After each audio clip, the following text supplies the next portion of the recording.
Assalamualaikum warahmatullahi wabarakatuh. Teman sahabat semuanya, dimanapun berada, semoga semuanya senantiasa dalam lindungan Allah, dalam keadaan sehat walafiat. Tetap semangat, setiap hari kita belajar memaknai kitab, ya kan? Insya Allah juga kita bisa mengamalkannya. Lanjut kitab Nasoihul Ibad. Babur Rubai masih bab keempat, makalah yang keempat sekarang. Qala al-musannifu wa syarihu rahimahumullahu ta'ala wa nafa'ana bi'ulmima fid dharaini amin ya rabbal alamin. Wal maqalatu rabi'atu, dan bermula makalah yang keempat itu qala nabiyyu, telah berkatalah oleh Nabi sallallahu alaihi wa alihi wasallam. Apa kata Nabi? Al-kawakibu amanun li ahli sama. Bermula bintang-bintang itu menunjukkan kepada keamanan, ya. Bintang-bintang itu keamanan bagi penduduk langit. Bintang-bintang itu keamanan bagi penduduk langit. Maknanya bukan bintang yang mengamankan. Selama bintang-bintang itu masih ada, susunan langit, galaksi segala macam masih rapi, nah itu menunjukkan kepada amannya penduduk langit. Begitu aja kita maknai. Faizan tasarat kanal qada'u ala ahli samai. Maka apabila intasarat, bertebaran ianya bintang-bintang, ay tafarraqatil kawakibu. Apabila cerai-berailah oleh bintang-bintang, saling terabak tabrakan. Kanal qada nisi adalah ketentuan Tuhan. Kanal qada nisi adalah qada air hukmul ilahiyu, adalah ketentuan Tuhan itu ala ahli sama, terhadap penduduk langit. Ketika bintang sudah bertaburan, bertabrak berarti musibah terjadi kan? Malah udah kiamat ini. Tapi di sini menjadi musibah, menjadi bala atau ketentuan Tuhan terhadap penduduk langit. Padahal penduduk bumi juga kena kan? Kalau langit sudah rusak. Ya, bintang-bintang itu menunjukkan kepada aman bagi penduduk langit. Maka apabila bertebaranlah oleh bintang-bintang, kanal qadha ini adalah ketentuan Tuhan itu kepada penduduk langit. Saatnya penduduk langit dibinasakan oleh Allah. Minal infitari, apa itu bertebarannya bintang-bintang? Minal infitar, dari meledak kan? Otai dilipat. Infitar kan itu sama unfatorat, terbelah, terpecah. Otai dilipat, langit dilipat. Nah, wa mautil malaikati fiha, dan meninggalnya para malaikat di dalam langit tersebut.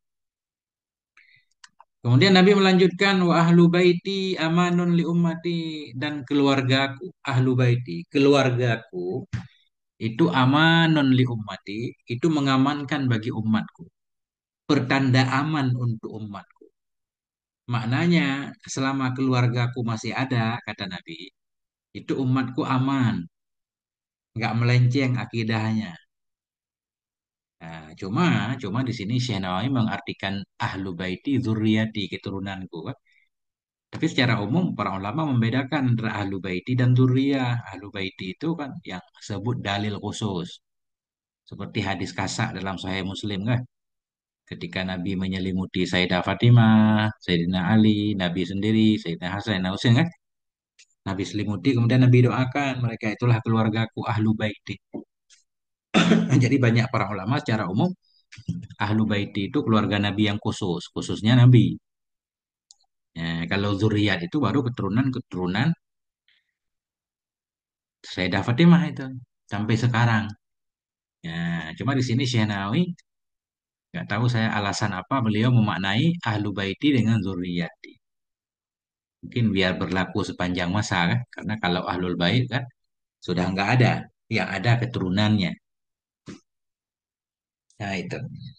Nah tentunya kita lihat nih, dan bermula keluargaku, artinya zuriyati, keturunanku itu amanun li ummati, itu menjadi tanda aman bagi umatku.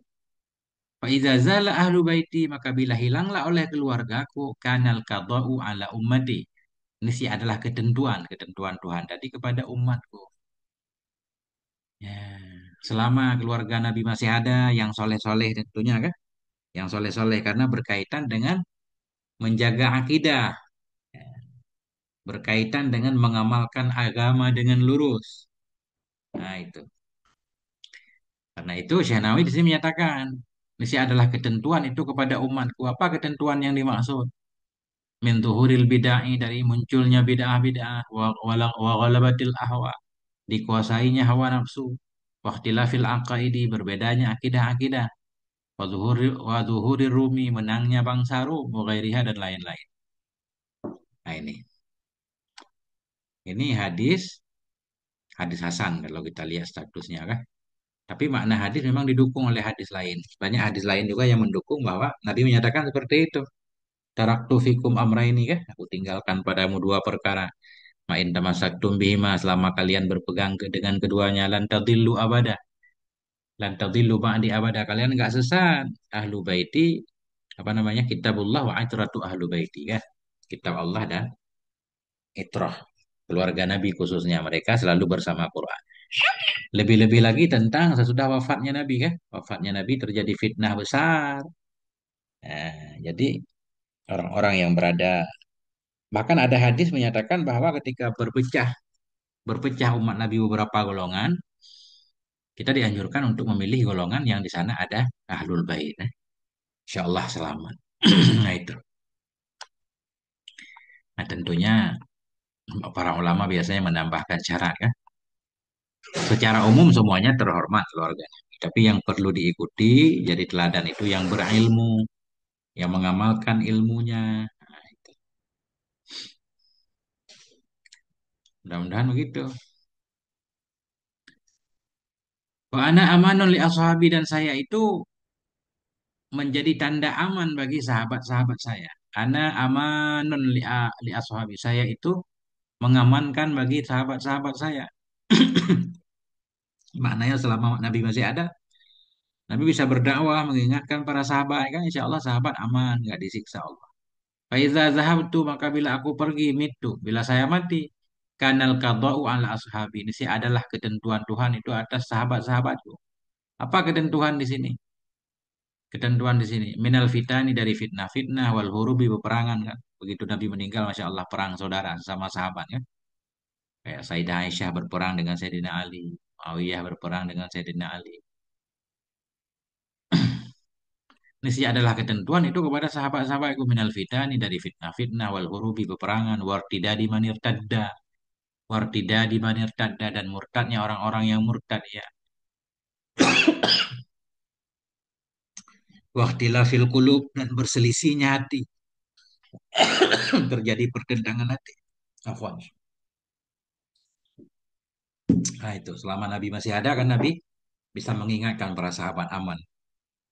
Dan memang nyata ini semua terjadi sesudah Nabi tiada.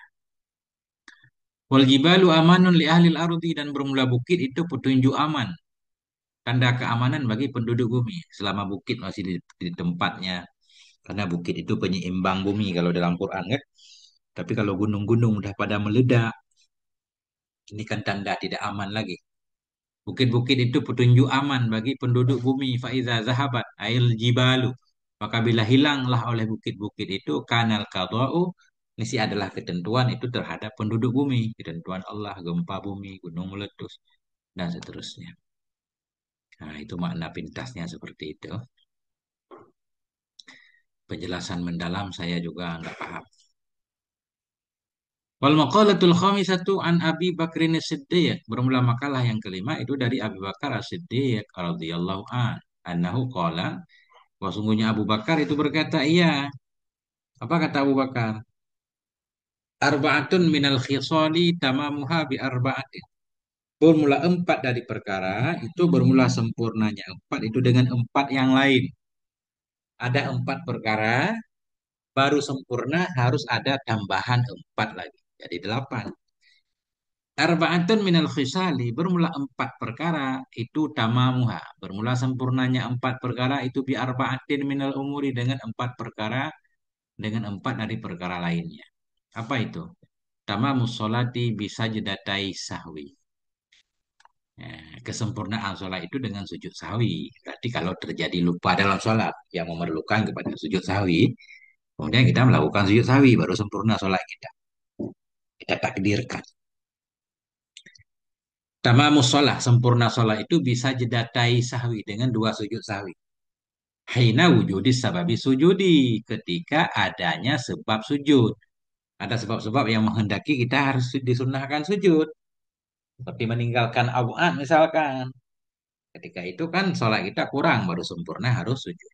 Mana contoh adanya sebab-sebab sujud? Karena kelil kauliyi an mahalihi. Seperti memindahkan rukun qauli dari tempatnya rukun qauli. Kita baca Fatihah di ruku. Baca Fatihah sambil sujud kan? Sedang sujud sahwi. Wadzalika imma ayyakunal mangkulu ruknan aw ba'dan aw hayatan.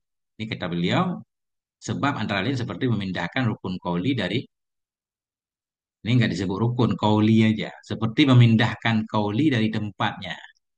Cuma qauli di sini nanti bisa rukun bisa bukan. Bermula demikian, imma ada kala bahwa ayyakunal mangkulu, bahwa adalah yang dipindahkan tadi. Yang dipindahkan tadi itu rukun atau ba'dan atau hayatan. Yang kita pindahkan atau yang kita tinggalkan. Ada kala meninggalkan rukun. Nggak boleh sujud sawi, malah harus pulang rukunnya kan. Atau yang kita pindahkan abaan. Itu boleh sujud sawi. Dengan ketentuan panjang lebar lah di dalam kitab fikih. Atau yang kita tinggalkan hay'ah. Jadi beda yang ditinggalkan, beda yang kita pindahkan, beda pula hukumnya. Faruknu yasjudu linaklihi mutlakan. Maka bermula rukun itu sujud dengan seseorang karena memindahnya rukun secara mutlak. Ini memindahkan rukun. Kayak tadi baca Fatihah di rukun wah, itu sunnah sujud sawi. Wal ba'du in kana tasyahudan awwala kadzalika. Dan bermula ab'an. Jika ada ianya ab'an itu tasyahud yang pertama, itu seperti demikian juga. Sunnah juga sujud sawi kalau tinggal tasyahud awal. Tapi di sini beliau memindahkan, nggak menyebut meninggalkan, memindahkan. Amal kunutu fa inna qalahu biqasdihi sajada. Adapun kunut, maka jika memindahkan ia akannya kunut dengan niatnya kunut. Sujud ia. Amal kunut itu adapun kunut, maka jika memindahkan ia akannya kunut dengan kasatnya kunut. Sajadah sujud ia. Alhamdulillah. Jadi kunut bukan di tempat kunut kan? Nah, sengaja kunut bukan di tempat kunut. Memindahkan ia akannya kunut dengan niatnya kunut. Niat untuk kunut tapi bukan di tempat kunut. Sunat sujud sawi. Oh, bikas dzikri atau memindahkan kunut dengan kasat zikir. Pala enggak sujud. Jadi baca kunut niat untuk zikir dalam sujudnya, niat untuk doa kan. Wal hayatu la yasjudu linakliha. Hay'ah tidak sujud ia karena memindahkannya hay'ah. Illa surata kecuali surat. Memindahkan surat. Surat bukan hay'ah katanya di sini ya. Maknanya begini, bagian sholat itu ada rukun, ada abad, ada hay'ah. Selain abad dan rukun itulah hay'ah. Walaupun baca surat sunnah tapi hay'ah menurut di sini. Hay'ah itu tidak sujud ia karena memindahkannya hay'ah. Kecuali surat, memindahkan hay'ah takbir, zikir subhanallah, subhana rabbil azim kan. Kita pindahkan kemanapun, nggak sunnah sujud sahwi. Kecuali surat, ada pendapat nih, ini baru dengar nih. Kita memindahkan surat nih, baca ayat Quran dalam ruku. Sunnah sujud sahwi menurut di sini. Ya, kata afada Syekhuna Ahmadun Nahrawi. Demikianlah menjelaskan oleh guru kami Ahmad An-Nahrawi. Ini untuk jelasnya tentang sujud sahwi kita harus merujuk ke kitab fikih. Tamamu saumi ai saumi ramadhana bi shadaqatil fitri. Bermula sempurna puasa, maksudnya puasa Ramadan itu dengan sedekah fitrah. Di akhir Ramadan bayar fitrah dulu biar sempurna. Qala Allah Ta'ala berfirman oleh Allah Subhanahu wa taala, wa 'alal ladzina yutiqunahu fidyatun ta'amu miskin, dan kepada orang-orang yang mereka sanggup akannya puasa itu ada fidyah. Apa itu fidyah? Ta'amu miskin, memberi makanan orang miskin. Begitu dalam tafsir, tapi di sini berbeda. Dalam tafsir maknanya seperti itu. Kepada orang-orang yang mereka sanggup puasa. Orang yang sanggup puasa di awal puasa disyariatkan, sanggup berpuasa boleh tidak puasa. Cukup menggantikan dengan fidyah. Dan kepada orang-orang yang mereka sanggup akannya puasa itu memberi fidyah. Apa fidyah? Ta'amu miskin, memberi makan orang miskin. Itu dalam tafsir. Tapi di sini Syekh Nawawi beda memaknainya. Kita lihat. Wadhamiru fi yutiqunahu raji'un lil fidyah. Bermula dhamir yang ada pada yutiqunahu itu kembali bagi fidyah. fidyah. Dan kepada orang-orang yang sanggup mereka akannya fidyah. Nah, kan? Walaupun zakar nih. Nah, ini rada aneh juga nih. Dhamir pada yutiqunahu itu kembali kepada fidyah. Kenapa kata Syekh Namili? Annahu mutaqaddimun rutbatan. Karena fidyah itu terdahulu nisbah tingkatannya, derajatnya. Nah, jadi begini. Jadi dhamir ini kembali ke fidyah ke depannya. Ke depannya. Walaupun ke depan nggak apa-apa. Karena fidyah ini fa'il. Kalau fa'il, walaupun tulisannya di depan, tapi derajatnya kan duluan. Nah, dan kepada orang-orang yang sanggup mereka. Karena orang-orang yang sanggup mereka. Nggak cocok, nggak boleh. Fidyah itu nggak boleh fa'il yutikun. Nggak boleh. Yutikun ini kan fa'ilnya wow. Nah, jadi salah ini. Ulang lagi. Dhamir pada yutiqunahu hu itu raji'un lil fidyah, kembali ke fidyah. Karena bahwa sungguhnya fidyah itu mutaqaddiman rutbatan, itu terdahulu nisbah derajatnya. Ini enggak paham nih. Terdahulu derajat. Apanya yang terdahulu derajat? Itu maksud beliau sudah disebutkan. Ya, kenapa terdahulu derajat? Enggak ada derajat yang terdahulu kan? Ini maf'ul enggak terdahulu. Wal makna bermula makna itu wa 'alal ladzina yutiqunal fidyata. Dan kepada orang-orang yang sanggup mereka akan membayar fidyah. Itu dianya fidyah itu to'amu miskin, memberi makan orang miskin. Nah, jadi fidyatun ini mubtada, 'alal ladzi khabar muqaddam. Jadi ini tafsir yang aneh ini. Nah, itu.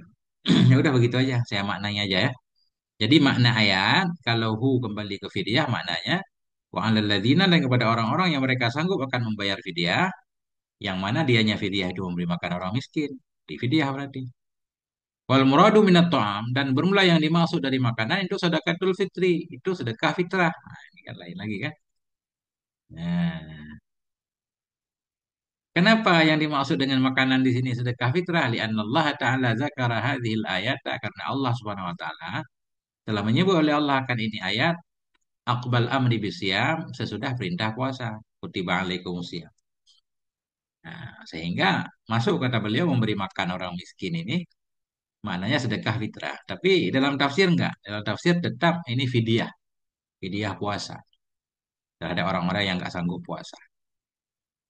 Nah, karena Allah Subhanahu wa taala telah menyebutkan oleh Allah akan ini ayat akbal amri bisyam, sesudah perintah puasa. Kama amarallahu taala, sebagaimana memerintahkan oleh Allah bitakbiratil aid, dengan takbiratul aid, akbal ayat tisaniyati, sesudah ayat yang kedua. Kama fi Fathil Khabir, sebagaimana tertulis dalam kitab Fathil Khabir.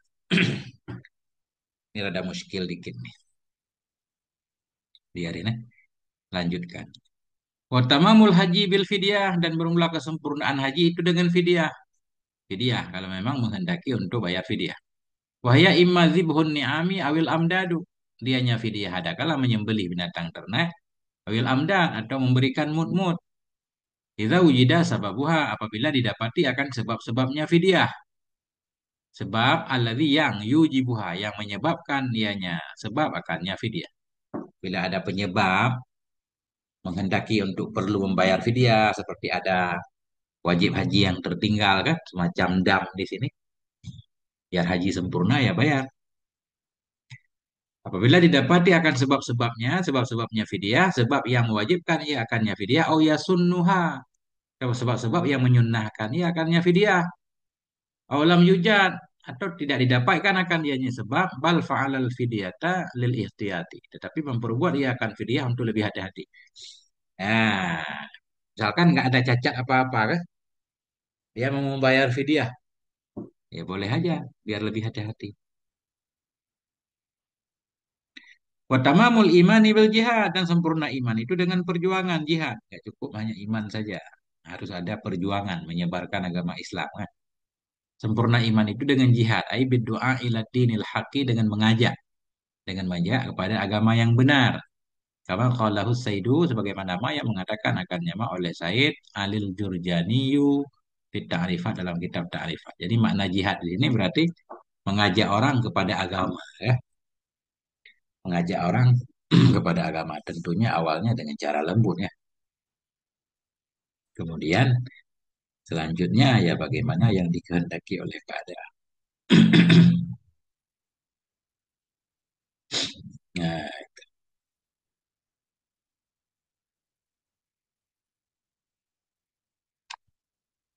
lanjut. Wal maqalatu satu dan bermula makalah yang keenam itu an Abdullah ibnil Mubarak, dari Abdullah ibnil Mubarak. Siapa Abdullah ini? Hafidul Qadhi, cucunya Qadhi Nuhil Marwadi, cucu Qadhi yaitu Nuh Marwadi. Apa kata beliau? Man shalla kulla yawmin isnatai asyarata raka'atan. Barang siapa yang sholat ia setiap hari 12 rakaat. Setiap hari 12 rakaat. Salat sunnah. Wahya dan dianya 12 rakaat itu rakaatan yang qabla subhin. 2 rakaat sebelum subuh. Rakaatani qabla zuhurin. 2 rakaat sebelum zuhur. Wa rakaatani ba'dahuma. Dan 2 rakaat sesudah yang zuhur. Wa arba'un rakaatin qabla asrin. 4 rakaat sebelum asar. Wa rakaatani ba'da maghrib. Dan 2 rakaat sesudah maghrib. Udah ada belum nih? 12. 2 rakaat sebelum subuh, 2 rakaat sebelum zuhur, 4. 4 rakaat sesudah zuhur, 8. 2 rakaat, 4 rakaat sebelum asar. Ini udah lebih nih. 2 rakaat sebelum subuh, 2. 2 rakaat sebelum zuhur, 4. 4 rakaat sesudah zuhur, 8. 8, 4 rakaat sebelum asar kan? 8 tambah 4, udah 12. 2 rakaat sesudah maghrib, 14. Dan ke dalam hadis 12. Ini salah hitung mungkin apa gimana? Ya. Jadi 2 rakaat sebelum duhur, 2 rakaat sesudah duhur, dan 2 rakaat sebelum asar, 2 rakaat sesudah maghrib. Nah, ini kalau dua ini baru benar 12 rakaat. Tapi kalau hitungan di sini 4 rakaat sebelum asar malah jadi 14 rakaat. Kelebihan 2 rakaat. Kenapa ini? Apa kitab kitab saya yang salah ini? Coba teman-teman, kitab teman-teman bagaimana? Barang siapa yang sholat dia setiap hari 12 rakaat, fakat ada hak sholat, maka sungguh telah melaksanakan. Ia akan hak sholat. Telah melaksanakan semua hak sholat sunnah. Ya. Liqaulihi karena sabdanya Nabi Sallallahu Alaihi Wasallam.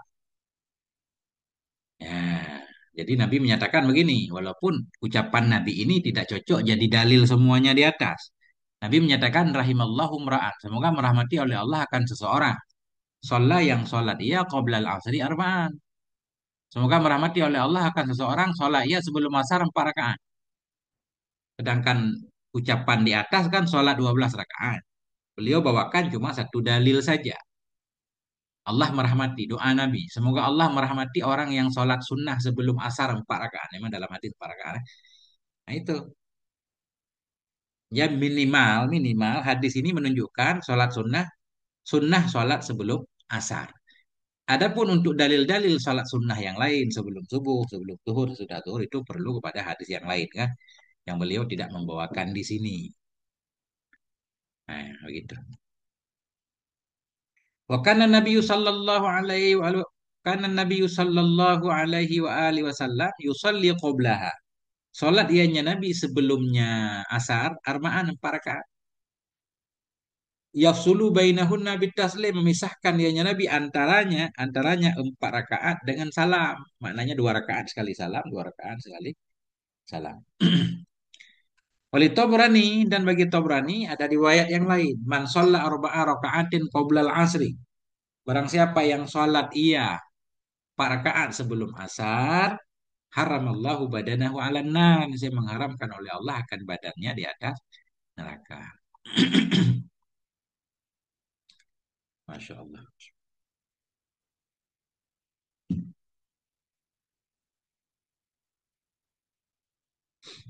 Nah, mudah-mudahan seperti itu.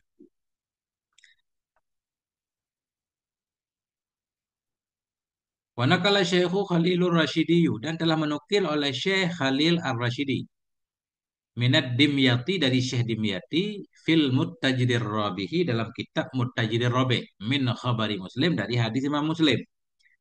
Apa bunyi hadisnya? Ma min abdin yusalli lillah. Tidak ada dari seorang hamba pun yang sholat ia untuk Allah Ta'ala. Fi kulli yawmin dalam setiap hari sintai asyarata rakaatan. 12 rakaat. Atauan. Nisbah atau. Tidak ada seorang hamba sholat setiap hari 12 rakaat sholat sunnah. Ghaira faridah yang bukan fardu. Illa banallahu lahu baitan fil jannah. Melainkan membangun oleh Allah untuk nyaman akan satu rumah dalam surga. Dia akan masuk surga kan? Karena rumahnya sudah ada dalam surga. Zadat Tirmidzi menambahkan oleh Tirmidzi arba'an qabla dhuhri akan 4 sebelum zuhur. Raka'ataini ba'daha 2 rakaat sesudahnya zuhur. Raka'ataini ba'dal maghribi 2 rakaat sesudah maghrib. Raka'atai ba'dal isya 2 rakaat sesudah isya. Raka'ataini qabla salatil ghadati dan 2 rakaat sebelum salat pagi, sebelum salat subuh. Walid Tobrani dan milik Tobrani itu hadis man shalla qabla dhuhri barang siapa yang salat ia sebelum zuhur. Ah, ini berarti ini lengkap nih beliau bawakan dalil semuanya. Dalil semuanya udah ada nih. Man shalla qabla dhuhri barang siapa yang salat ia sebelum zuhur. Arba'a raka'atin 4 rakaat. Ka'annama tahajjada seolah-olah bertahajud ia dengannya 4 rakaat min lailati dari malamnya seorang. Habis sholat sebelum zuhur 4 rakaat nih. Kayak tahajud malam itu. Enggak tahajud lagi lewat insya Allah pahalanya tetap ada nih. Nah itu kan. Sholat ia sebelum zuhur 4 rakaat. Seolah-olah bertahajud ia dengannya 4 rakaat tadi dari malamnya seorang. Kemudian sholaha ba'dal isya. Barang siapa yang sholat ia 4 rakaat setelah isya. Habis isya sholat lagi 4 rakaat. Kami selihinna min lailatul qadri seperti misilnya 4 di malam qadar. Seperti kita sholat malam qadar 4 rakaat. Pemirsa sama karena itu qala Ibnu Mas'udin berkatalah oleh Ibnu Mas'ud laisa syai'un ya'dilu salatal laili min salatin nahari.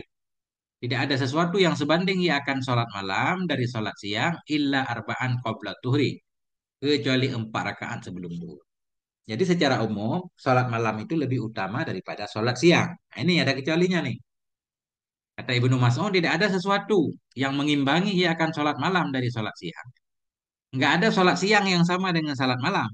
Kecuali 4 sebelum duhur. Jadi 4 sebelum duhur itu seperti 4 malam juga.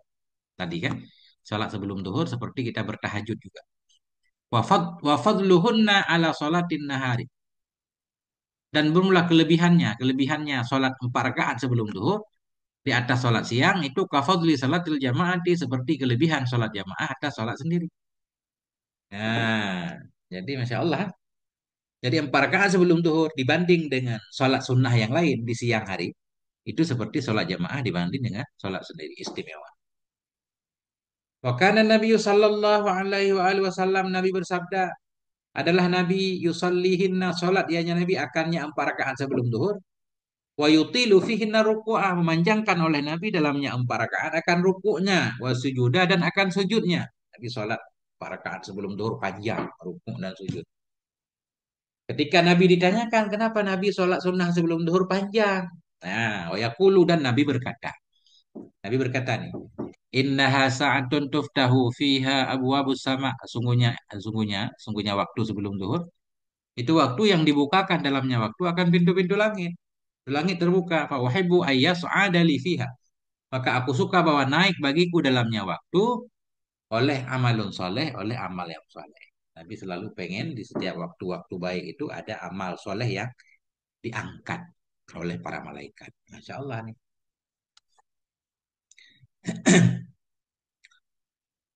Dikit lagi.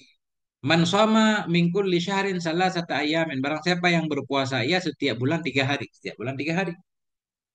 Kapan puasa setiap bulan 3 hari? Kita lihat nih. Pada dasarnya bisa kapan aja. Tengah bulan, awal bulan, akhir bulan kan.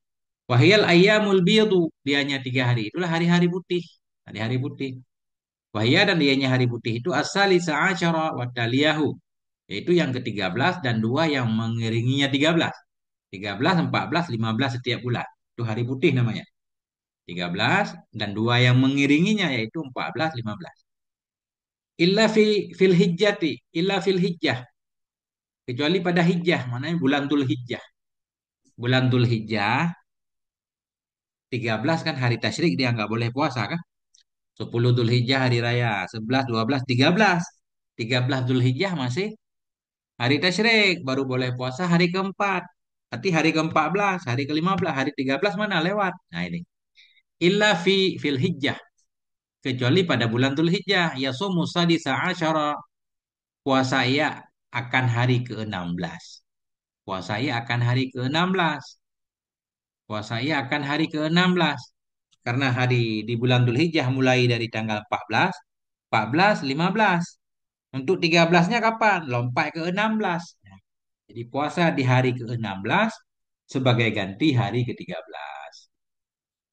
Kecuali pada bulan Dzulhijjah, yasumu sadisa asyara puasa ia akan atau yasumu sadisa asyara puasa ia pada hari yang ke-16 atau yauman ba'dahu atau sehari sesudahnya hari ke-16, hari 17 juga boleh kan? Badlus salisa asyara sebagai ganti 13. Dianya puasa hari ke-16 atau sesudahnya itu badlus salisa asyara ganti ke hari ke-13. Wa hikmatu kauniha salah sata wa hikmatu kauniha salah sata. Bermula hikmah keadaannya puasa itu tiga. Kenapa puasa harus 3 hari setiap bulan? Hikmatu kauniha salah sata. Salah satan kita baca khabar kauni. Bermula hikmah keadaannya puasa itu 3 hari. Annal hasanata bi asyri amsalihha. Itu bahwa sungguh kebahagiaan itu, bahwa sungguh kebaikan itu dengan 10 misalnya kebaikan. Kasomuha kasomi syahri kulli. Maka puasanya 3 hari itu seperti puasa sebulan. Sebulan Nabi nyuruh kita puasa 3 hari, 3 kali 10, 30 kah? Ya puasa sebulan. Ya, jadi pada dasarnya kapan saja berpuasa boleh. Hari putih boleh atau bukan hari putih juga boleh. Yang penting setiap bulan 3 hari ya. Walidzalik karena ini puasa 3 hari karena kebaikan lawannya 10. Lidzalik karena itu ya sulu aslu sunnati bisaumi salasatin min ayyami syahri. Karena ini hasillah oleh asal sunnah. Tetap dapat pahala. Bisaumi salasatin dengan puasa 3 hari. Min ayyami syahri dari hari manapun dalam sebulan. Penting ada puasa. Kaza fit tuhfati demikian tertulis dalam kitab Tuhfah. Jadi barang siapa yang puasa ia dalam sebulan 3 hari, fakat ada hak siyami. Maka sungguh telah melaksanakan ia akan hak puasa. Memang qara'a kulla yawmin mi'ata ayatin. Barang siapa yang membaca ia setiap hari 100 ayat. 100 ayat Quran. Fakat ada haqqal qiraati. Maka sungguh telah melaksanakan ia akan hak baca Quran. Ya, 100 ayat. Cuma beliau memberikan pilihan nih. Daripada membaca 100 ayat, kata beliau lebih baik membaca Al-Munjiyat. Wa qiraatul munjiyati sab'ati aula dan bermula membaca penyelamat yang 7 itu lebih utama. Makna penyelamat yang 7 ada 7 surat nih kan yang dianjurkan untuk kita baca. Qiraatul munjiyati sab'ah dan bermula membaca munjiyat yang 7 itu lebih utama. Wahya dianya munjiyat yang 7 itu Alif Lam Tanzil, Yasin, Fusilat, Ad-Dukhan, Alif Lam Tanzil 1, Yasin 2, Fusilat 4, Dukhan 5, Waqiah 6, Hasyr 7. Ini malah bukan 7 lagi kan? Wal Al-Muluk 8. Alif Lam Tanzil 1, Yasin 2, Fusilat 3, Dukhan 4, Waqiah 5. Waqiah 5, Hasyr 6, Al-Muluk 7. Benar. 7 benar ya. Makanya munjiat yang 7. Benar. Wa ayyaqra'a idza asbaha dan bahwa baca ia apabila bangun subuh ia. Nah, pagi baca sekali. Dan membaca ia apabila bangun subuh ia. Wa idza amsa dan apabila masuk waktu sore ia. Nah, beda. Jadi dalam setiap hari kita baca 7 surat munjiat ini. Kemudian subuh ini bacanya apa lagi? Beda lagi nih. Ya, kemudian membaca ayat apabila berada waktu subuh ya. Wa idza amsa dan di waktu sore, di waktu pagi dan sore kita baca ayat khusus. Awailal hadid akan awal surat Al-Hadid. Wa khatimal hasyari dan penutup surat Al-Hasyr. Wa anzalna hadzal Qur'an. Wal ikhlasa dan surat Ikhlas wal muawwidzataini dan muawwidzataini. Jadi Ikhlas muawwidzataini ini kita baca salasan 3 kali. Yang lain sekali ya. Awal hadid, khatim penutup surah Hasyr sekali, Ikhlas 3 kali, Muawwidzatain, Al-Falaq, An-Nas 3 kali. Faman tasaddaqa fi Jum'atin bidirhamin. Barang siapa yang bersedekah ya di hari Jumat dengan 1 dirham, au bima yusawihi atau sesuatu yang menyamai ya akannya 1 dirham. Ini cari 1 dirham berapa? Berapa nilai 1 dirham? Dirham zaman dulu kah? Ada sedekah di setiap Jumat. Minimal 1 dirham. Fakat ada hak sedekati maka sungguh telah melaksanakan ia akan hak sedekah. Artinya dalam diri kita itu agama kita menganjurkan ada sedekahnya, ada sholatnya, ada puasanya kan. Ya, itulah antara lain tadi kalau kita melakukan sholat 12 rakaat, sholat sunnah, ada puasa 3 hari dalam sebulan, ada sedekah setiap Jumat, itu sudah melaksanakan hak-hak, hak sedekah, hak puasa, dan hak sholat tadi. Sampai di sini, moga ada manfaatnya. Mohon maaf atas segala kekurangan ini, banyak kekurangannya ini. Nah, insya Allah, ini harus baca berkali-kali, insya Allah. Nggak boleh bosan-bosan, kita baca terus. Saya baca-baca terus ya. Ya, kadang ada juga yang nggak paham, sampai paham. Kita cari syarah-syarah hadisnya. Mudah-mudahan Allah beri paham. Sampai di sini, moga ada manfaatnya. Mohon maaf atas segala kekurangan. Sallallahu ala nabiyina Muhammad. Ala alihi walhamdulillah. Assalamualaikum warahmatullahi wabarakatuh.